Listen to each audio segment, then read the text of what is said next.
Lore-wise, they're big enemies. So I love that little slip. Of course, Tide is still strong. I think for T1, in comparison to Beastmaster in Game 1, Tidehunter doesn't push as much. He has tighter timings, or at least, much more strict timings with a Ravage.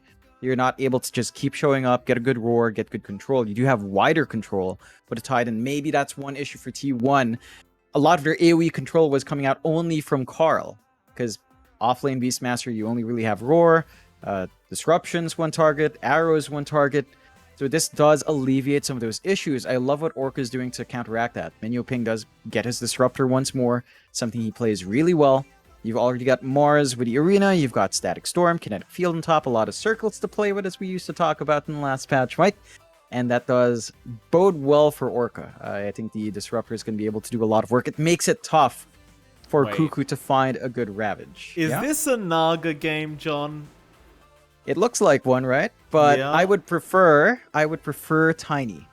Just because the shard timing is too good. But knowing VT Faded, that is one of his heroes. Yes, it is, John. I personally would prefer anything apart from the Naga. I do agree with you. So, they'll go for the TA pickup. That's nice to see. I mean, maybe it's a mid TA. We don't know yet. But if you're going to have TA mid, chances are you aren't going to go POS 1 Naga because, why would you have two greedy cores like that? In the meantime, T1, they will go for the POS 1 Terrorblade straight off the bat. Fair enough. You see the high armor value is very good into something like a TA that tries to maximize that minus armor. And much safer bet, I'd say, for T1 as well. Like, we know how great Gabby is on this Terrorblade. Very, very hard kind of POS 1 though. So I wonder what T1 go for now in the mid lane. And surprisingly enough, they actually get rid of their own, one of their own specialty heroes, John. They get rid of the Doom, which is something I'm looking very forward to seeing Carl play in this new meta. Not going to see it today, though, sadly, but I was very curious when I saw these neutral changes, how Carl in particular would try to abuse the neutrals. That and Whitemon, of course, on the Enchantress, right? Because Whitemon's known to play a very mean Enchantress, but they've been banning it out every time, and I suppose that is because T1 has not had first pick this series. So naturally you don't want to give it back the way of Orca. But it does mean we have to miss out on what would have been the Whitemon Enchantress had they had first pick. Yeah, I still want to see the effects of those newer neutrals. Even with the Overlord, we weren't seeing some of the new guys come out. And I thought it would have been fun. I think one of them did have tower damage, something like a Meteor Hammer. And there is potential for shenanigans with that, right? Like, you could get Meteor Hammer yourself with a Clinkzer Doom, Shadow Blade up, Meteor Hammer once. I mean, use the the neutral skill, then Meteor Hammer again. I think Neff sent us a video like that. There is like a 3-frame window for a BKB, so it is dodgeable if you just keep spamming your button. So let's say hypothetically, right, John?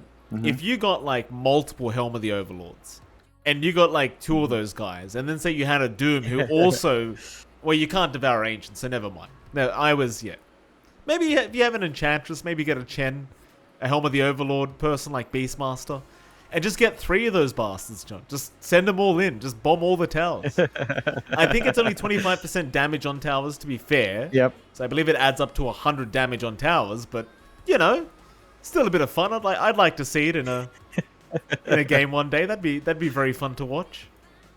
That would be. Maybe we'll see it someday. Not today, unfortunately, Mike. Last pick still coming true for Orca. You mentioned the flexibility in the TA. Could be their mid, could be their safe lane still for VT Faded. Although VT Faded safe lane TA is not something we see too often. I think as a team, Orca tends to just not give him TA at all in the draft. So we'll see. I think there's still room for a Tiny. You could play it as a tempo from the safe. Have Citrus be your win condition on TA mid. They go with Lesh instead, so again, IO Lesh rack down the line. Relocate plays abound. Lots of good push coming out. That's your magic damage solution for a Terrorblade as well. And we have seen VT Faded play this more up-tempo safe lane before, so there's an option for Lesh safe, there's an option for TA safe, depending on what T1 takes mid now. Yeah, and T1, we'll see what they want. It's a great draft from Orca, I've got to say, John. I do really like this draft quite a lot. The one issue I have with it is both supports are kind of squishy, but that's okay. I mean, that's kind of the meta right now anyway. You don't have your support Clockworks or some big initiator these days, unfortunately. You just have these kind of saving heroes almost, as T1. Still going to have a think about this for Carl's mid lane hero. But they will go into the Viper last pick. Very interesting. Obviously does very well into the TA, but VT Faded's going to go into the safe lane with that. So Carl's going to be playing against Citrus on the Leshrac. What do you think about this last pick Viper, John? I mean, obviously very dominant against what Team Orca have. But is it enough for T1 to be able to carry themselves through this game number 2? With a Viper pickup, I think for T1, we're going to have to see Whitemon and Zephyr take a lot of that load off, because they're the main heroes with a control that's not cooldown dependent, or not very cooldown dependent compared to the Ravage. So I think as long as they repeat their performance from game 1 there on Whitemon and Zephyr, they should be able to get aggressive early on. Matchup for Carl isn't too bad against the Leshrac. We have seen that match before. It's still a Viper. You still just run up, do your right clicks, you're going to be happy. There's some value for you to actually stack null talismans as well with the mana cost reduction, so it's much more affordable for you to spam out your poison attack if that is something you've seen. If that is something you want, I don't think it's necessary. I'm keen to see if Carl will go for Orchid, because you and I talked about it in the game 1 draft. Orchid feels like any core item, right? Like, and it will suit Viper for that tempo. Overall, with draft, I think Orca's got the comfier draft despite the counter picks. They've got the Lesh mid, they've got the TA safe, they know how to play around with the IO. And if they just kind of play as they did in game 1, they can't afford to take it too late up against a TB, but they should find that mid-game momentum here. Yeah, absolutely. We'll get into it, John. Game number 2, we'll see if Team 1 can draw out this series, or whether Team Orca can get a 2-0 victory here against T1. Prepare for battle. And if anyone in-game can hear me, apologies for the earlier game. I don't know if the bug has been fixed yet, John. I've restarted the game twice now. And open mic is certainly still on. So hopefully they can hear me. And if they can't, I guess enjoy John's voice. That's very unfortunate if they can't. Do have the smoke and smoke here again, Mike, going in. So we'll see if anyone catches anyone out. Smokes do break. That is under the vision of Orca. They are aware. And looks like they might play it safe, although... It's aggressive play here, but the arrow is going to land, and they might just have menu ping as the first blood, and they will. Whitemon, he'll be the one to take it. Mind you, they will know where T1's mid ward is, as it was dropped, but it looks like Carl, already realizing this, is going to try and get rid of it. Nice little pick off there from Yif, though. Still a great start for T1, though, getting that bonus gold going. I believe Whitemon was the one to take it. That'll mean they'll just go back for their bounty runes. No contesting, I don't think. No, you are being a bit sneaky here with Gabby trying to secure his, but still trying to go for the 3-man play. GY is ready, and that should be enough to shove Gabby away. So an even start, although, again, a slight edge for T1 finding first blood, even if it's on Whitemon. That EXP coming through is still pretty useful, especially for the mid. And they should be able to take control. As we do take a look at that top lane, Mike. GY once more on the Mars. Going to be hanging around with Yif on the IO. So you've got your Mars IO combination by level 2 with Overcharge. God's Rebuke Spear feels really good. Really good damage output, especially up against something like the Terrorblade. Going to have to watch that spear use, as magic damage is still your shortcoming in lane. Gabby, I'm going to be joined up with Whitemon walking up in Shadow Demon. So they do have some saves here with Disruption. They can get aggressive if they do get some Shadow Poison stacks up and get a really good use of the Reflection with Metamorphosis running. There is a window for the Terrorblade to feel comfy in this lane and overwhelm the regen of the IO. So it's a back and forth one that Orca will need to watch their tempo on. I think it is still a hard lane for T1, though. Like, in terms of creep score, GY and Yif probably going to be able to deny a lot of creeps away here from Gabby on this TB, and I'm more curious to see what Whitemon can kind of do about it to fight back here with this Shadow Demon. We'll have a look at the mid lane as well, of course. Carl going to be there against Citrus. So far, a very even matchup. I think both of us kind of agree that the Viper should just outright win this match, but I suppose it can still go either way, depending on how well Citrus can outplay Carl. But just the hero matchups alone, John, you'd have to agree that the Viper does have the laning advantage. It feels a lot nicer for Carl. Easier for him to harass. Wave clear isn't as fast for a Viper, to be fair. You know, a Leshrac still has Lightning Storm and Split Earth. As a Viper, you only really have your Nether Toxin, which it's not the best source of harassment as well. So It should end up being fairly even in farm unless someone oversteps, and so far both sides are playing rather defensively. Carl is starting to walk a bit forward, but Citrus is still keeping up modestly with the CS once the wave shoves back in. Rune control is going to be favorable for T1 just from the threat of Mirana Shadow Demon, and I think that's what they're going to have to capitalize on to really shut down Citrus further. Yeah. And of course, the final lane, John. Bot lane, Zephyr and Cuckoo, they're going to be against VT Faded and Menu Ping. So far, a very easy lane for VT Faded, and this is very reminiscent of what happened in Game 1. Just great CS coming in from the TA. I suppose with this Tide Mirana, unless you can land that arrow, there's not much you can do, but never mind that, because top lane, Whitemon is going to be chased down, and Yif is barely not going to be able to get the kill, as Gabby is still shoving them back. But also Gabby going to miss out on any kind of kill here on the Terrorblade. Does still get some substantial damage off. Looks like Yif will be there with the salve though, so GY will get a free reset for himself, and so will the IO. Eventually this Metamorphosis is going to wear off, and you can just get back to dominating this laning stage here for Orca. Yeah, it's just that back and forth with timing. Once Mate is down, you know they can't do as much in T1. You're at level 2 now with the IO, so you do have the overcharge and the potential to maybe look for some bursty plays. And you're probably comfier by level 3 as the damage output right now isn't the best. So still some window here for Gabby to farm. He's been doing well to at least draw even despite that toughness. You mentioned it early on. Without the Metamorphosis, Gabby does feel like he gets zoned out, and the denies are very consistent from GY. Yeah. What's Citrus up to? Now, Citrus having a very rough time now, John. Half the CS of Carl and that Viper, and again, it was to be expected. I'm not sure if Citrus was just taking the banner rune. I think he may have. Maybe even just scouting out to see if any stacks had started being made here for T1, but nothing as of yet. Could be a very rough time for Citrus to try and catch up. You can already see the IO Yif. He is starting to stack that large camp in the triangle to give the comeback mechanic back the way of the Leshrac. So even trying to go for the deny is not going to be able to get it. Carl does get the water rune. And while all this is happening, up at top lane, GY has been left alone, so they are going to make the jump in. Still, Cuckoo's also in trouble down at bot lane, but GY is the one being body blocked up by Whitemon and has 4 poison stacks on him, which should mean he is set to die. But no, not quite. They needed a bit more, and Yif makes it just in the nick of time with that overcharge to keep him alive. Just enough healing coming through from Yif to give the region off to GY. Whitemon didn't manage to get the 5th stack on, so the burst damage was just short. That is still a pretty big opening for Gabby. He's still finding some really good farm with Terrorblade. Not as good as VT Faded's farm, but that is to be expected for the TA, as she does have more consistent opportunities to harass back onto the Tide. Cuckoo's doing a fine job in that bot lane, though. He might not be slowing down VT Faded, but his own farm's not being stalled out as well. The tough thing for T1 in the bot lane is, as mentioned, you need the arrow to land. You don't have arrows set up with a Tide.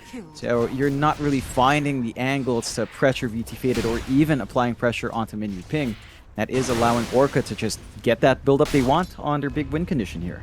Yeah, even more annoying, John. The only thing they can really set up with for that arrow is the gush of Cuckoo, and it does seem like he's been forced to just use it to secure the range creep every time.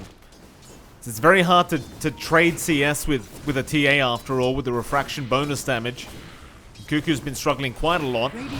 They do move in here onto the Tide, who's trying to contest this small camp pool, but now with all this damage flying out, BT might have himself a free kill, looking for another meld strike, but it was still on cooldown, but they have the glimpse back here from Menu Ping. This Cuckoo's still going to try and run, very fire up, but eventually VT Faded should have his way with the Tide, but a nice arrow out. Zephyr may have just saved the day here for Cuckoo, and he does. So the Tide does get away, but it doesn't take away from the fact that VT is still top of the CS board and is still uncontested. Yeah, it's maybe a bit of a small mistake from VT Faded. He used his meld outside of range, so he didn't have that minus armor. I think if he did have at least one more hit of the meld strike, might have been enough to clean up Cuckoo. Leaves Cuckoo in an awkward spot with low HP. We did see some movement towards mid. Zephyr is spotted out by the scan, so Citrus has enough of headroom here to back off, but it's still been a slow lane for the Lesh, and T1 just showing that commitment to keep it that way, not giving Citrus any openings to get some catch-up here. Oh, Citrus knows. When you talk about the scan out, Zephyr Does need to leap away. Menu ping. He even drops the banner.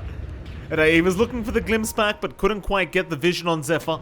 In fact, Yif now is going to get the vision, but it may just be too late. I suppose Zephyr, at the very least, does force two heroes to rotate into the mid lane to make sure Citrus does remain alive.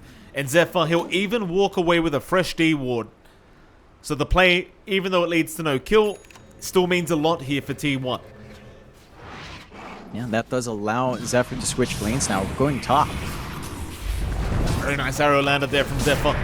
GY, very low chance of survival here as he doesn't land the spear either. That's the kind of plays you love to see from this Mirana, just constantly rotating and constantly forcing rotations. This time, he does set up a very nice kill for Gabby. And that's what we need to see. Just that same aggression from game 1 in the early game.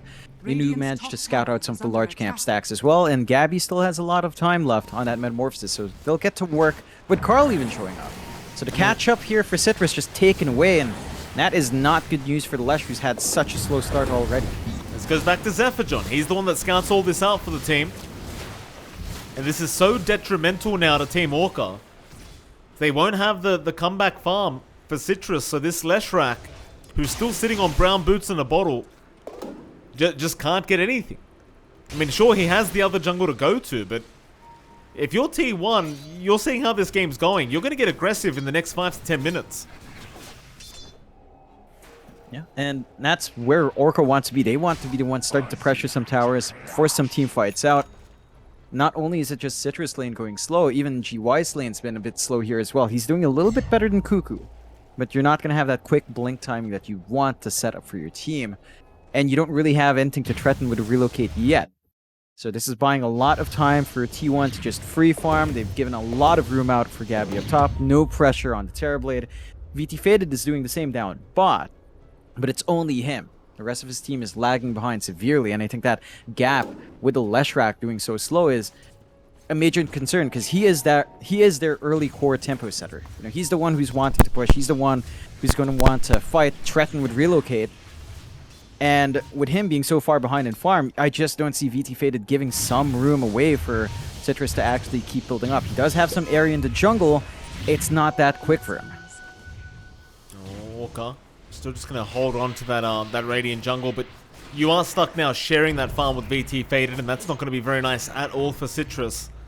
So we all know who has to be prioritized here. Jeez, I mean, he's still level 6 as well. Cuckoo's out-leveled him now on the Tide, and that's even worse news here for Citrus. Top lane, GY, gonna get disrupted up here by Whitemon, and that'll be into an arrow, but no, they missed time at this time, so GY is gonna be able to make his escape with a TP out. And a very rare mistake here with the SD Mirana combo, just mistiming the arrow. Yeah, that gives VT Faded an opening down mid to get a good shove in. Not the fastest push from him, but he will be joined by Citrus. Only Zephyr down for the defense for now. Gotta find an angle to stop this. They'll just force them back. There's no creep wave left. So these are the kind of plays that Orca need to make to try and make a comeback after this terrible start. And I say comeback, but you have VT Faded who's having a great old time on the TA. Problem is for the Leshrac, it's just not going to have any impact with the way this game's gone. Unless you can find maybe a good gank or two with this relocate from the IO. They are going to spot Cuckoo farming, but well, they're going to take that farm away from him. Still a very quiet game, John. I mean, 0-2, almost 11 minutes in. We've only seen 2 kills this whole time. As both teams just seem satisfied with playing very conservatively and just farming up.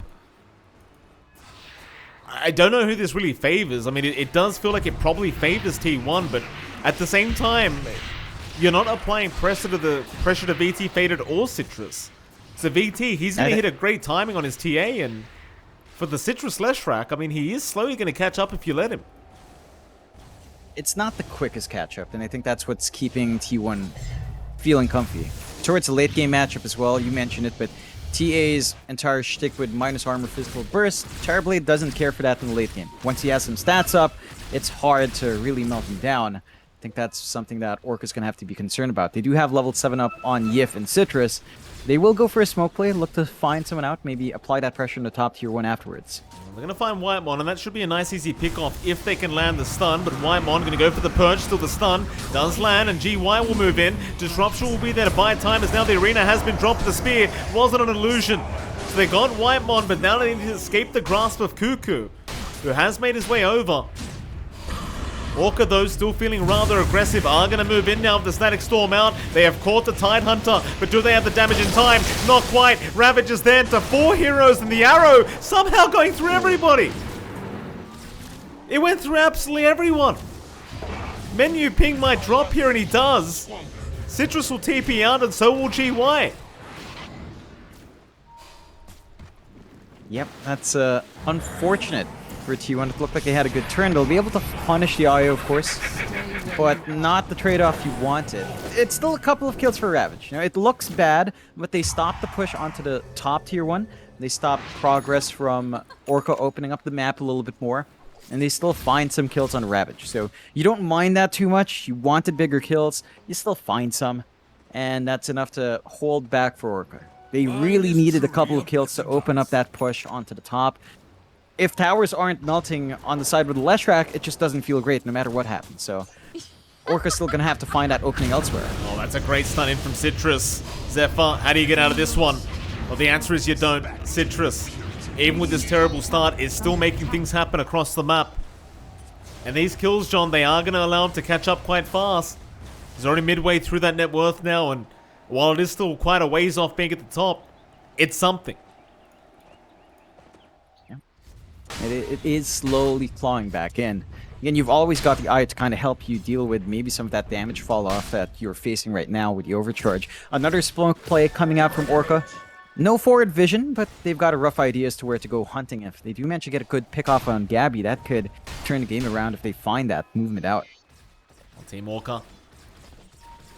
Gabby would be the big kill they're looking for, and they do get the Thunderstrike into the Static Storm. Gabby needs help, and he's not getting it. Whitemon is barely going to make it in time. Carl, they may have made it, but no, the Spear is going to land. GY able to get the kill now with a big arena down. Maybe they can find more. Citrus, though, has already dropped, so they need to escape. And with the relocate, they will get GY out of there. They should also find an IO, so not the worst trade in the world here for T1, as they will get a 3-for-1 trade going. But this is going to allow BT Faded to continue pulling ahead of Gabby. And that may be just what Orca wanted. Just put the lid on the TB. If you can't keep up with item parity, at least towards the mid-game, it feels a lot better for the TA. You're stalling out the stats with the Scotty, you're stalling out the Manta saves, you're stalling out even the BKB down the line. So VT Faded has a window where that Desolator, that blinking BKB for him, is going to feel a lot stronger in comparison. And for Orca, the one issue coming out from all these ganks is that they're not able to go for objectives. I think even if you're finding the kills on Gabby, it's always way harder than it should be with map control T1 still maintains. Having that mid-tier 1 to fall back to, having that bot tier 1, having no forward vision for Orca. And I think that's just going to force them to keep trying to run every single time they've got Relocate up, every single time they've got Arena and Static Storm up. They have to keep running. Moonlight Shadow Pomp trying to escape GY, but there is no escaping. Not without leaps out. Zephyr will have to die in a corner there as Menu Ping takes the kill on the Disruptor. Interesting he took that kill too, because GY is just a few hundred gold off that blink. I guess he's going to farm it up with the creep wave now. It's not too big of a deal. Still pay for itself. I think as long as you find a kill, you're satisfied here on the side of Orca, considering the state of game on the kill board. 4-7. Lead of T1's not that massive. As you mentioned, Mike, Orca's been able to keep up for quite some time. They will find a room to push that top tier 1. Fortify is there to save and stall. You're going to need to drag more than just Carl to save this one. Oh, certainly so. Relocate, though, is there. Great force of the rotates, but oh, they're going to find BT Faded. BT Faded was just farming alone, and he gets caught out. Alright, that's a massive loss there for Orca, and just a massive error. So where are they gone? Down a bot lane, Arena was dropped onto Gabby. Maybe they can still find this Terrorblade, but the meta has been popped in time, but no, never mind. They've got the stun in from Citrus. And so they are at least going to find a TB trade. but they will lose GY in response, and that is still going to be favorable for T1. To the impurities. Yeah, it feels a lot better for T1. We managed to find 2 cores for 1. Gabby's farm's being held back, and he is lagging behind the TA to be expected. Cuckoo in the spot of danger here. And he is. Ravage will be committed for this. Seems like Cuckoo really doesn't want to die and lose that blink gold that he almost has. Dire's middle tower. It is going to mean that the Ravage is down for 2.5 minutes, but I suppose you really don't want to set that blink timing behind any longer than it has to be. So Cuckoo, he'll get back to farming. Radiant's bottom tower. That's a tower take for Orca on the mid-tier 1. Opens up angles for them to get into that jungle. They're looking to secure the top as well. Not much HP left. We are seeing that push out from the Leshrac shining through, and Top tower is T1, I mean, we mentioned this early on in the draft, Mike, but outside of Ravage, they really are dependent on Whitemon and Zephyr to find angles. If they don't start finding angles, the aggression doesn't come true, and that gives openings to Orca to play here. Radiant structures. Dance are mid fortified. lane, who have they got? Cuckoo, he was so close. Is under attack. He was so close to the blink. 50 gold off, but is not going to be able to get it, so GY will have the tip over. And with that, John, no Ravage, no Tide. They're going to try and start this Roshan here with VT faded. Radiant's bottom tower. It is going to be scouted out by the Zephyr arrow flying in, but that may just not matter. I don't think they can test this right now. No. Not without a Ravage. They don't have something highly mobile to jump in anyway. Zephyr will try. Hang around Roshan. Might get the Does jump. sleep in, but the Yulz is going to be there to just lock him down, and they will take him out. Decent attempt, but it's very challenging to try that with the Mirana. Yeah, it's just a bit too tough as now you've got the Aegis advantage on Orca. This is that early spike for the TA in comparison to the TB. Gabby is working towards the Scotty, but the stats from that alone might not be enough to sustain, especially with all the magical damage coming through from Orca. He needs that BKB afterwards.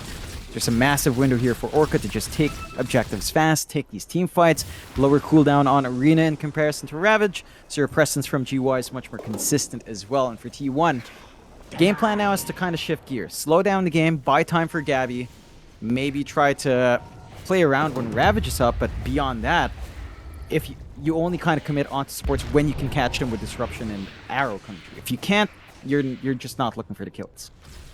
Smoke up T1. Scan is going to be there, though. They do spot out exactly what's happening here for Team Orca. So everyone's left that bot lane, and I suppose T1 can still try and go after that the bottom tier 2 tower. That'll be about it, though. They don't get to use that Blink Ravage.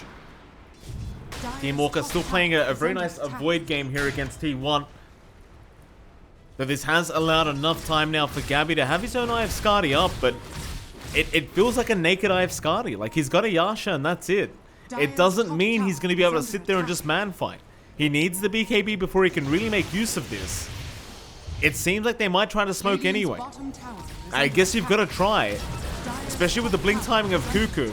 You want to go for the surprise reveal. And Zephyr, he might try to force a fight right now, but GY, he'll be the first one in. On to Whitemon, they've got the Shadow Demon down already. Zephyr, going for the Yulz himself, but the Split Earth is going to land. Still Gabby does move in onto GY, but a great relocate out. Yif gets him out of there. Mid-Ravage. And that is your Blink Ravage gone. As Citrus, he will leave the building. Yif, he'll take it for the team. That's really a great relocate, John. That is just brilliant to watch. Oh yeah, they managed to get the good save. They only trade away support, so it ends up being a support trade in the end. Doesn't feel too bad for Orca. T1 had to use Ravage in that engage. And as mentioned, when you're playing a Tide up against Mars, and that's your main source of team fight here for T1, your tempo with Tide is a lot slower. It's always going to be a massive cooldown. Orca's always going to be more active. They might catch VT faded out here though, but still fairly slippery. He's got his blink up. You don't have the stuns unless you land the disruption arrow. And that's easier said than done up against something like TA. So Orca managing to just keep stalling out, keep building up. They do have the slight net worth lead. It's not massive by any means. T1 still has that scaling potential, but they've got to get that BKB on Gabby first before he can really stand and fight.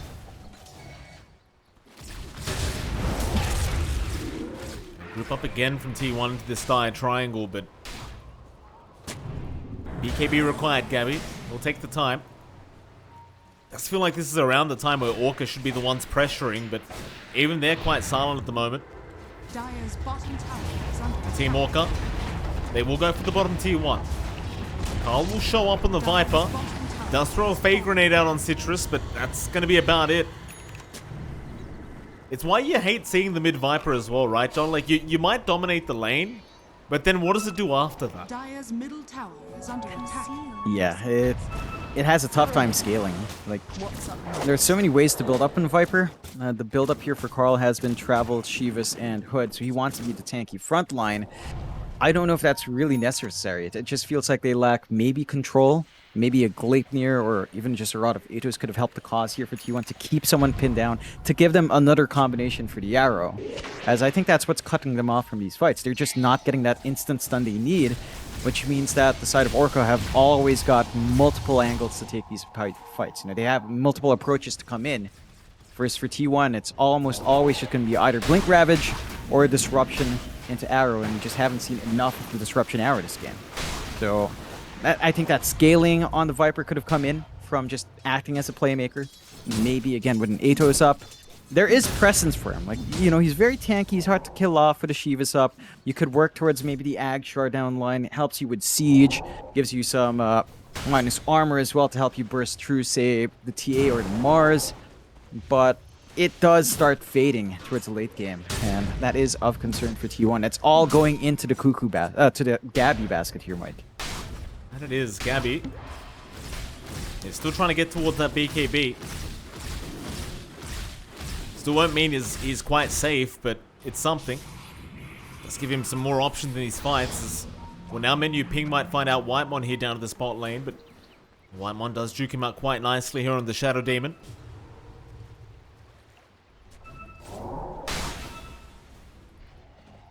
Team Orca, again, they're not in any kind of rush to try and force too much. Like, you'll see them take a tower here and there. They'll go for Roshan, but they'll take it quite easy, even against the TB. They don't seem too intimidated. I suppose the next Roshan will be the big objective for either team. A gift from the Tempest. So that might change now as Whitemon. Very nice deny on the Arcane Rune. Even forcing the relocate there from Yif just in case he had backup. It's going to be a wasted relocate and a denial of the Arcane Rune, but that's about it. Still a nice little play here from Whitemon. Yeah. Just stalling out a little bit more. Really the name of the game for T1. They have managed to gap close that net worth lead of VT Faded, only 1,000 ahead on the TA. So Gabby's not feeling too bad. His BKB is almost done, as we've been talking about. Very important for him in the next few fights. And he's just going to go straight into the Silver Edge. So the issue now for Orca is, once that BKB ups on Gabby, they've got to be able to pull back very quickly, wait for the BKB to fade, and try to re-engage afterwards, because you are not going to be able to really handle TB with Metamorphosis unless they get a good jump in Spear from GY. So I think the pressure is on for the Mars to get the angle. They will go smoke up here, but again, that's into that BKB pickup of Gabby. Could be a bit risky. Now Team Orca, they're going to try. Die triangle. Dire Could be the are objective, but standing. no, they are going to head through the mid lane instead, where Carl is hanging around and will show himself. This isn't bait either. I think Carl has been caught out. His team is nowhere nearby, but no disruption is there. Whitemon with the blink in may have bought enough time, but Carl is still melting and should drop and will. But can they at least get some trades going? Cuckoo's in with the Ravage. Gabby's trying to get to work onto the left track, and they might just find him and do. Not a bad start for either side as they're onto GY now. Gabby really trying to abuse that BKB timing. Will even force the relocate up from the IO, but they have not dealt with VT Faded. And so now Orca, they can run right back in as Gabby has been caught out by GY. Cuckoo has nothing to save him with. Gabby's going to try for the TP play out. He might just make it, but no. Menu Ping's able to take the kill onto the TB, and now they're onto the Tidehunter. Oh, T1, they just look so unsure there, John. Do we keep going? Do we not? And in the end, Team Orca, they will punish heavily, as it might be a full team wipe out. Whitemon the sole survivor, but not for long, as GY will just hunt him down and spear him out. A real mess here for T1. So I think Team Orca should just move right into that mid-tier 2 now. And they can easily pressure the tower out. They've still got the Lesh. Roshan's going to be up in half a minute as well, Mike. Not the best timing for T1. No Ravage on the respawn. So it's a really big opening now for Orca in taking objectives and maybe pressuring that high ground. And we talked about it. Like, they managed to force Gabby to come in early while VT Faded wasn't around. He was forced to use Sunder very early on in that fight, forced to use the BKB, and that just opened up the aggression for Orca in the re-engage. Great saves coming through from Yif to ensure GY comes back for another day. Even the Yule's dodge out from Citrus just giving them some opening there to dodge shoot a Ravage for the Lesh and make plays happen. So T1's got to be a bit more cautious. GY doesn't actually get the latch onto the tree. This is a little bit unfortunate there. Just so many trees, but he just skimmed right past them. Zephyr might have hit a branch or two, but that's about it. So T1, they will avoid another death here onto their Mirana. But Roshan, I mean, it's going down. That'll be the free shards upgrade here for Team Orca. BT, who gets it? Who took it? It's on VT Faded. The shard, I'm not too sure. I think Citrus took it himself. Yeah, and they've got the splitter popping off, so even better control in team fights. Really strong in that arena, especially once BKBs fade. All Orca have to do next is to really just find the angle. Tier 2 still stand on the mid and bot, so I don't see them pressuring high ground on the top lane just yet, but they've got that opening. Ravage is back up for T1, so they could look to take position here, beat it once up front, get a good Ravage off from Cuckoo, set up from there. They have to be careful about the clump up. Arena, Static Storm are still really painful, and they've got to be more cautious with the BKB use. You have to ensure that if Gabby does pop the BKB, they can instantly melt the Lash or the TA. If not, once that fades, Orca will still be able to overwhelm that TB at this point. T1 can play the avoid game right now as VT Faded's got a DD rune. Almost at the Daedalus timing. VT getting very aggressive now as the scan is there onto T1. He's actually not going to wait for the Daedalus to be completely up to try and go after the tier 2 mid. They are going to move in with that Aegis timing. It's GY. GY's in. He's got Gabby on the Terror Blade, but he's by himself right now. He's just so tanky though, John, that he's not afraid. It's like Carl just can't punish him on the Viper. No, it's not enough output. They also popped the Moonlight, so there's no turnaround potential on the actual defense. They've got to try to find an angle here. It does fade. There's no sneakiness coming through. That's a big advantage now for Orca in forcing this fight. If they find a win here, high ground's open. GY is having a look at this arena. He'll see Zephyr. Carl will show up. Gabby, oh, it was a bait. He moved back, making a move forward. And now they're all trapped in the arena.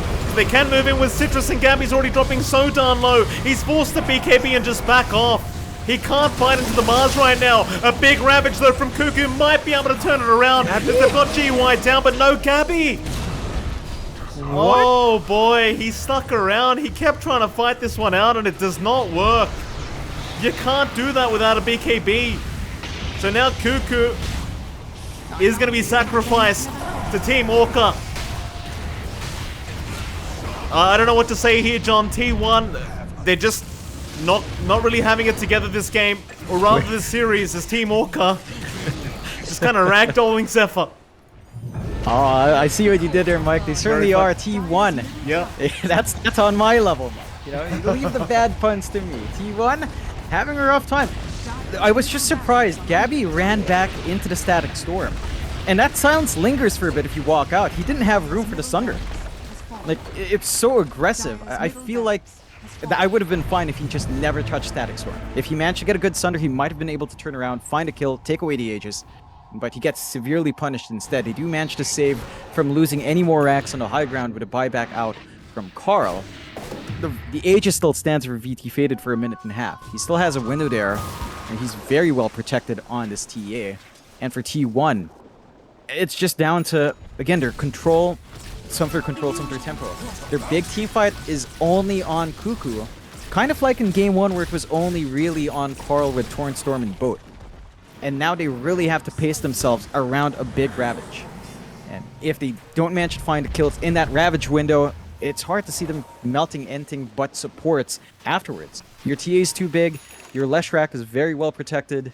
Oh, Your Mars is just doing a lot of work in the front line and just doesn't melt fast enough. Look what menu So ping's we've got, got John. to see T1 connect up. What does he have? Oh, beautiful.